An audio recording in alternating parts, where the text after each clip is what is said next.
Welcome to the What Anyone Can Do podcast with Leo Batari and me, Randy Cantrell. This show picks up where our previous show, You're the Peer, left off, highlighting the simple truth that who you surround yourself with matters, and that if we enlist the support of others, give back to those who give to us, and pay it forward for the next generation, we can do anything. Author and keynote speaker Leo Batari and I talk with a diverse group of thought leaders who will share stories and insights that will help you succeed in business and in life. How? By doing the things anyone can do, but most of us never will.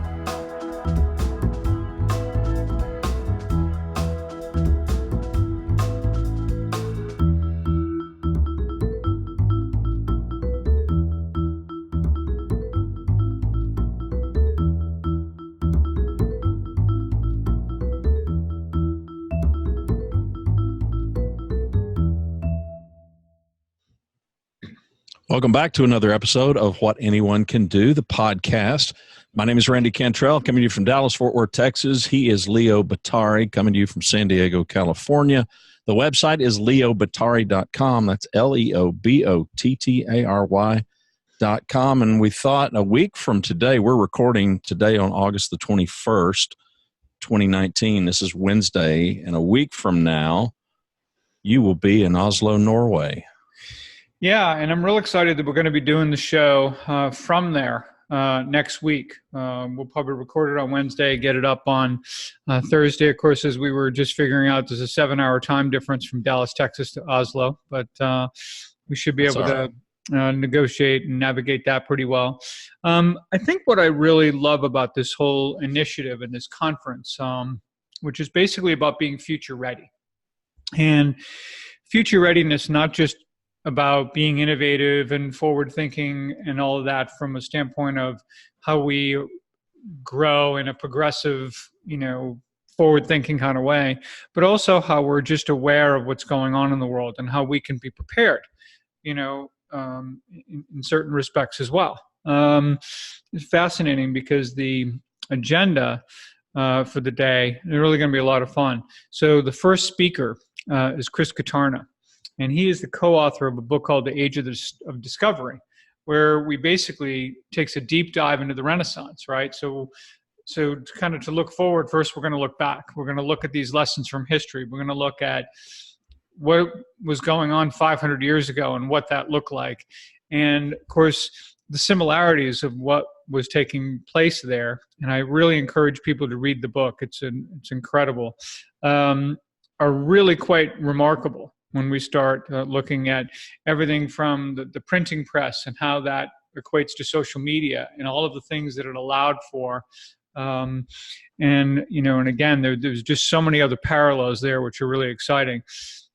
So he's going to get up first and really talk about kind of these lessons from history, right? Then, of course, last week's guest, right? Thomas is going to get up. He's the director of innovation for IBM Norway, and he's going to talk a lot about AI and technology and kind of what's ahead and all.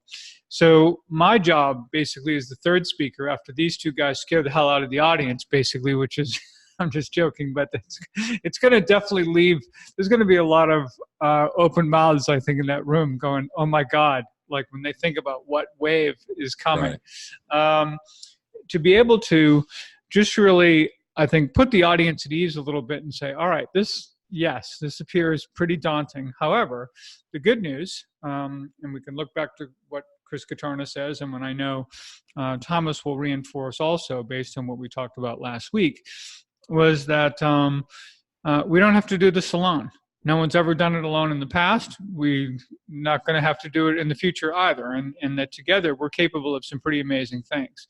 And it will be largely how we rely on our humanity and what makes us uniquely human and what those strengths are and how we can collaborate and innovate and, just create in a way that's, pretty powerful. And so I want to just walk the audience through a pretty simple progression, right? One that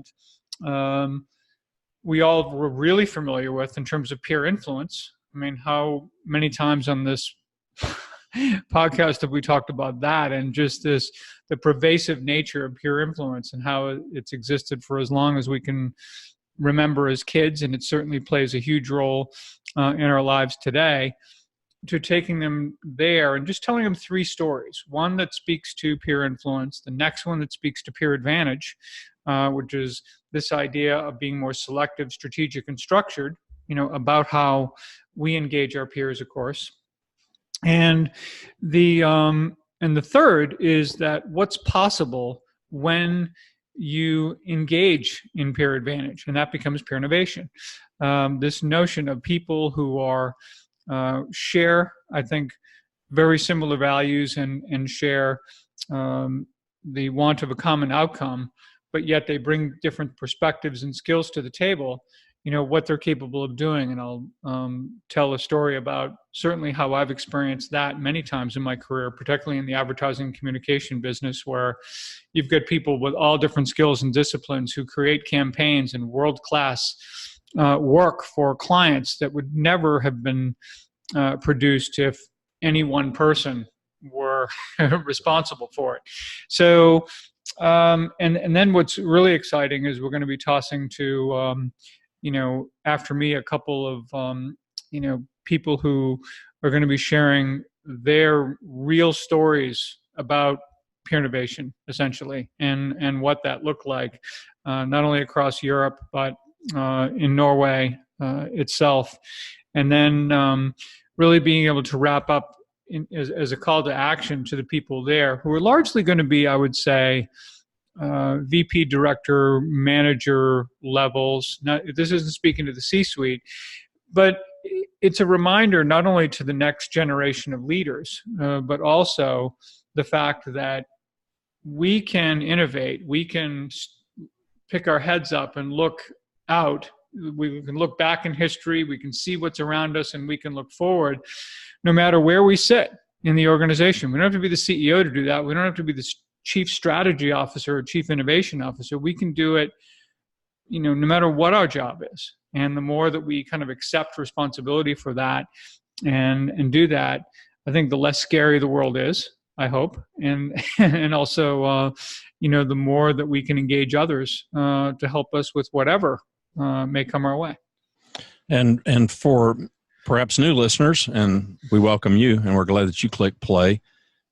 Give some context to this event so that people have some understanding, because this event's got some really unique characteristics that are super congruent with the work that Leo's doing, the work that I'm doing, the work that we're doing together with this podcast. Yeah, so it's being put on by an organization called Executive Growth Alliance. And Executive Growth Alliance, to me, is assembling groups with the organizing principle that is kind of systems thinking meets peer groups. So it is, instead of CEOs from the same industry, for example, who are not competitors, who meet to help each other within that industry, or people who come together like Envistage or EO or YPO, where they may be from very different kinds of companies and they offer the perspectives that way. The organizing principle here is one where the people who participate are part of a similar ecosystem, not necessarily a similar, the same organization or the same type of organization. So transportation would be a great example, where you've got maybe the airport authority, maybe you've got the local hotels, maybe you've got ground transportation services, maybe you have rail, maybe you have all these kinds of things, so that they are collaborating and thinking about how, when people come and visit our city, for example, our major city, that they get a seamless experience. What does that look like, and how can we work together to make that possible? And I think there have been a number of examples, not just in the transportation ecosystem, but in others that Executive Growth Alliance has, where there have been things where people have collaborated and actually created solutions that have benefited the customer, but they were not necessarily solutions that would have come from any one company. They came because people were intentional about getting together. And this kind of thing actually has been going on for a long time. When you look at like the World Economic Forum, like you look at Davos, you look at, the work that the Aspen Institute or the Milken Institute does at their conferences. There are many times, often, and it will happen when people will get together, and maybe even in social settings, people who otherwise would never be in the same room, right? who all of a sudden, they may be publicly at odds, and yet privately can have a real conversation about what they share, right? They all have families. They all want the planet to be, sustainable. They all want all of these things, regardless of what the issue happens to be. Could be around education, could be around, poverty. It could be, any kind of thing. And what's always fascinating is when people get together, they realize what it is they have in common. They also come to some understanding that while they may be coming at it from different places, there are ways they can work together that are usually things that people would never have known unless they actually had a real conversation about it. So publicly, we've got everyone doing this, and yet I think privately, when people can just be human beings without the glare of cameras and everything else, you might find that there's some agreement that can come on certain things, and some good work can begin. And those are usually things where the conversation starts there, and then afterwards, some work gets done after that. Here with Executive Growth Alliance, though, rather than worrying about it being by accident, if you will, it's very intentional about how they bring these people from these various ecosystems together, and it's very interesting stuff and very cool. And for people who have participated in it, it's been a real eye-opening experience in terms of what's possible. And it's kind of fun stuff. For those of us that have like virtually zero knowledge of Norway, I'm curious if there is a cultural or other advantage. I'm assuming, because we have had Jennifer on the show, I know the size of the country is certainly helpful to be able to do something like this. I'm wondering is there some cultural advantage that you're aware of that might make such a project in Norway. So I appreciate that you're going to rely on my about 1%. Well, I mean, I'm just curious from your interactions with her. So what I certainly have learned is that they said they're actually very proud of. It's a very trust-based culture. In other words, if you left your cell phone on a bench, it's likely you can go back an hour later and it'll still be there. No one would have stolen it and grabbed the SIM card out of it, and that kind of thing, right? Yeah. So there's that kind of feeling, that kind of cultural vibe, which allows people, I think, in many respects, to be able to come together and have these conversations and trust that they're working for, the common good. So, and it's one of the reasons I think why she has really piloted this effort in Norway. Jennifer from Silicon Valley, of course, she's been doing business in Norway and throughout Europe for a number of years, but I think Norway was a good candidate, an excellent candidate actually for launching this. And really look forward to learning more about it. Other than the fact that when I was a kid, I actually was a pretty big fan of Norse mythology, and I loved that, which is kind of an odd kind of interest given, everyone else was into Greek and Roman mythology, but I thought that Odin and Thor and all those characters were really cool. But anyway, but I'm excited about it. I've never been. Looking forward to, just learning a lot while I'm there, and engaging with a lot of, I know, really interesting, successful people. And, we talk about who you surround yourself with matters. And, I think anytime we can put ourselves in a situation where it's just you talk in the book, The Power of Peers, about the right people. And to me, that's kind of the amazing and the awesome opportunity for people in whatever ecosystem are joining together in Norway to tackle some of these these really big problems. And we certainly have enough evidence to prove that when that does happen in a real meaningful way, when the right people do get together and join forces, the results can be just sometimes nothing short of spectacular. See, I think it really shines a light also on when we sit there, we're starting to actually see what's happening with Congress in the United States as normal. And this is really frightening.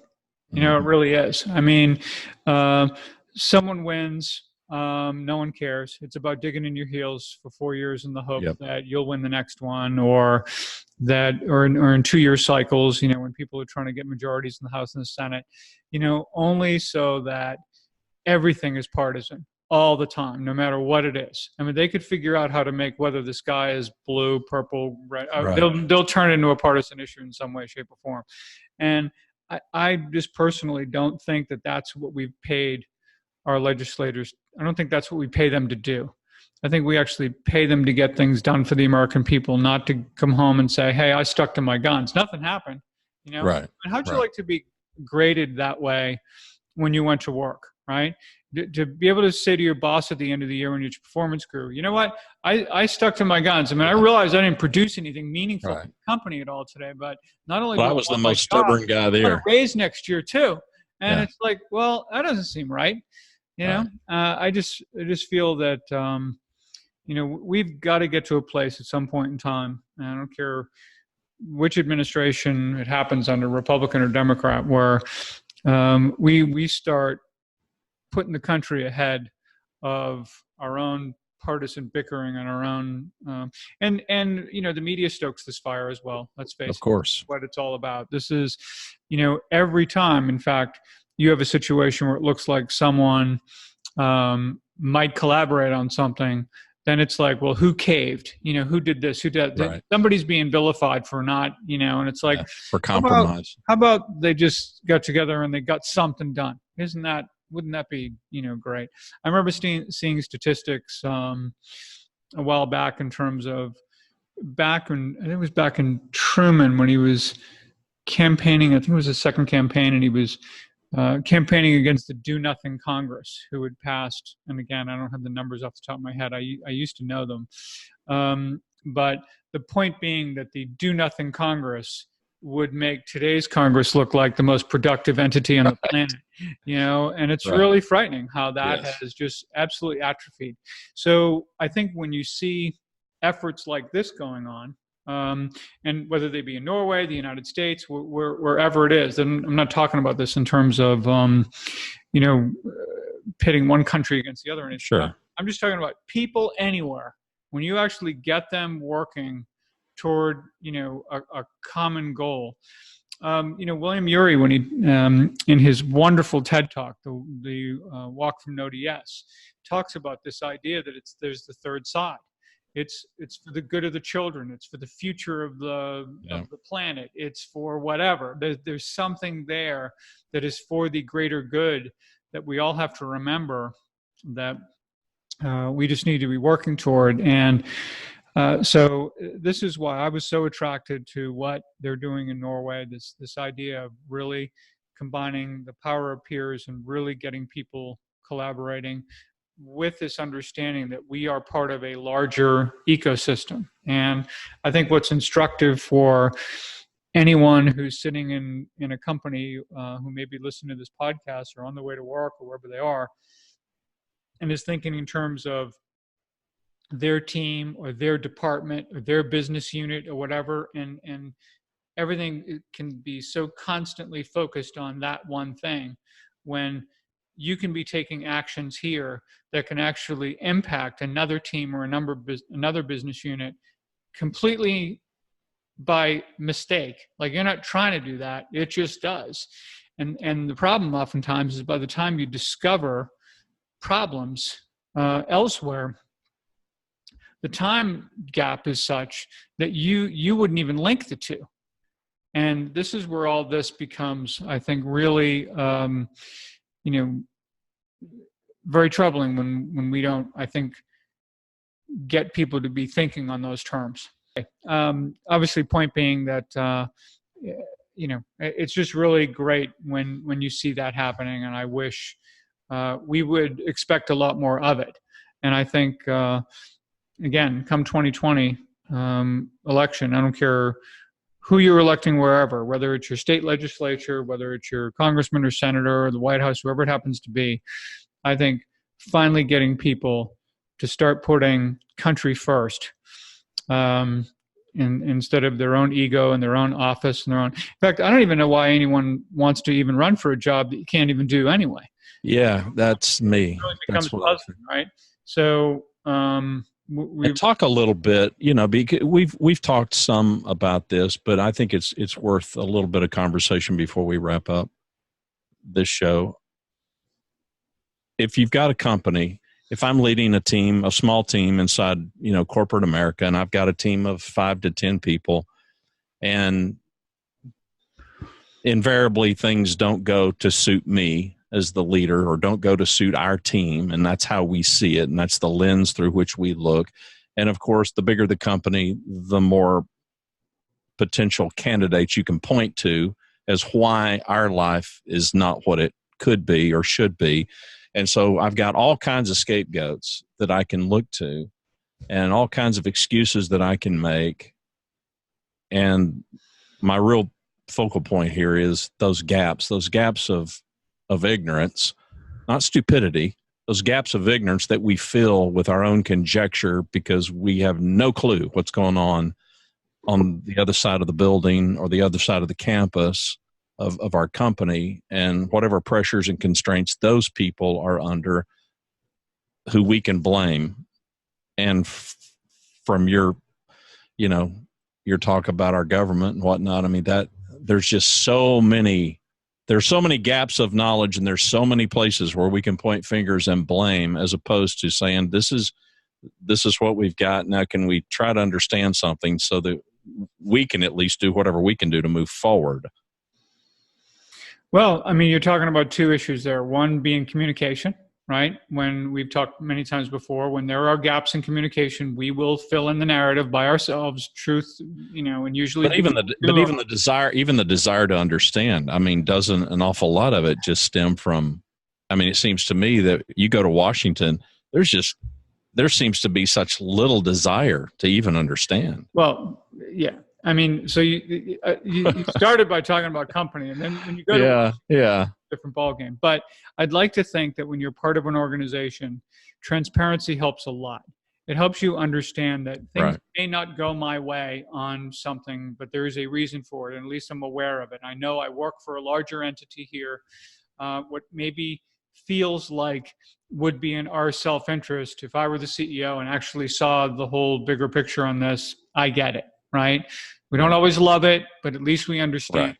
Right. And I think that's a huge part of it. And we play our part, and we do what we can do. But this is where I think open communication, trust, and last night, I mean, I mentioned to you that I spent some time with Craig Weber. Craig Weber wrote a wonderful book a few years ago called Conversational Capacity.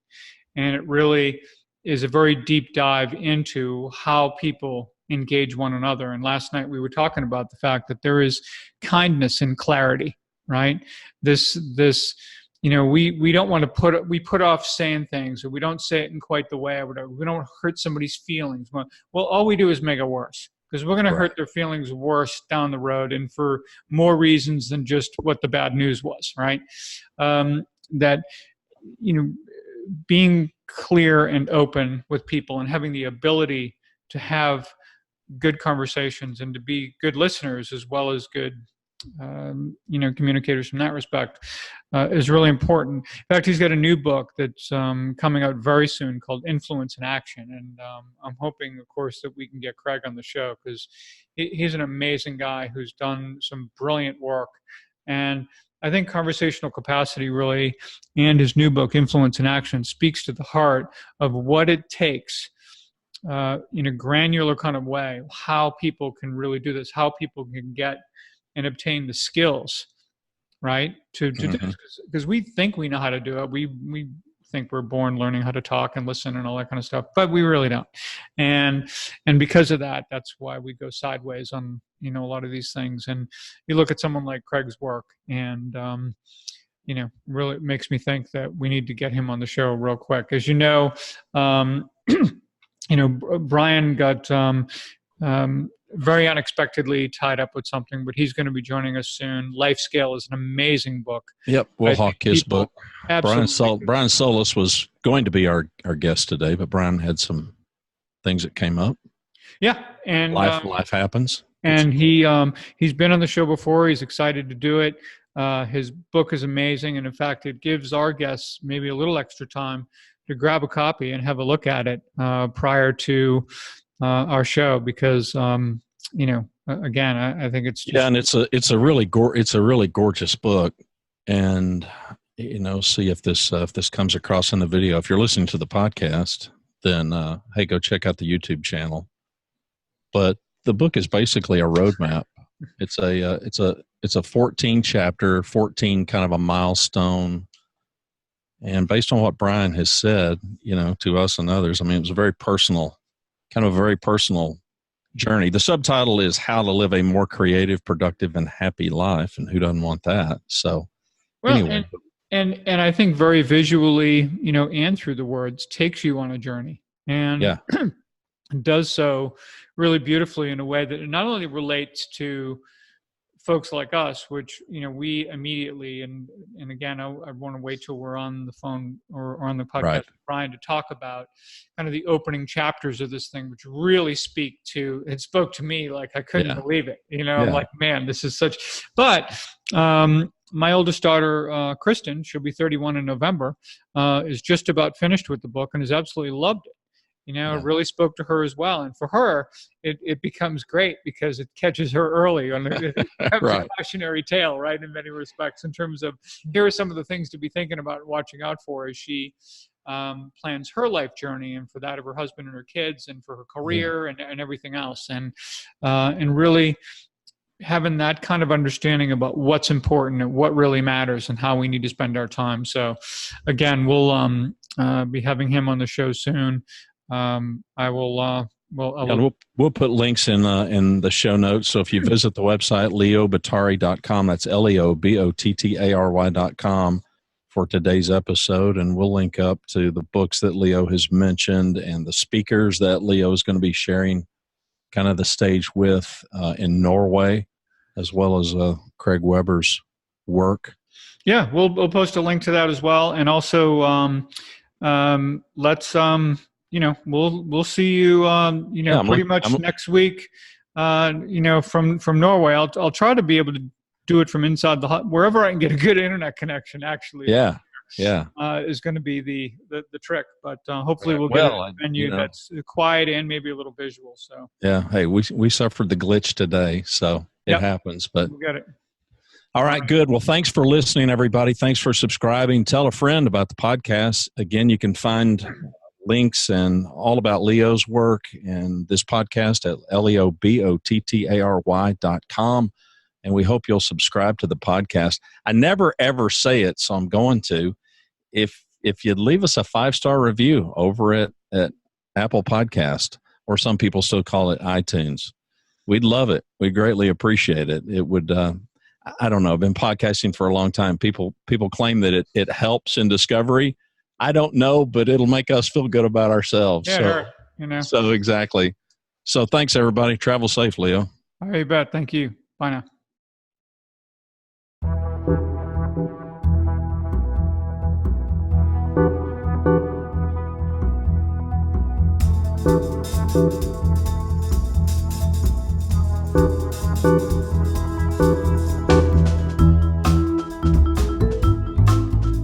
To learn more about our show and what we do, to submit questions to us, and to subscribe to What Anyone Can Do podcast, please visit our website, whatanyoneCanDo.com. What Anyone Can Do podcast is hosted by Leo Bottary and me, Randy Cantrell. Music provided by Kevin MacLeod is Vibe Ace, licensed under Creative Commons by Attribution 3.0 license. Thanks for watching or listening. We hope you'll share the podcast.